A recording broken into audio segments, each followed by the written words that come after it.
ఆకాశము కంటే ఎత్తైనది మన ప్రభు యేసుని కృపా సన్నిధి.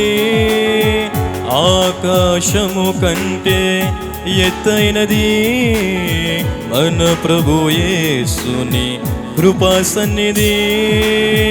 ఆ సన్నిధే మనకు జీవమిచ్చును, గమ్యమునకు చేర్చి జయమిచ్చును.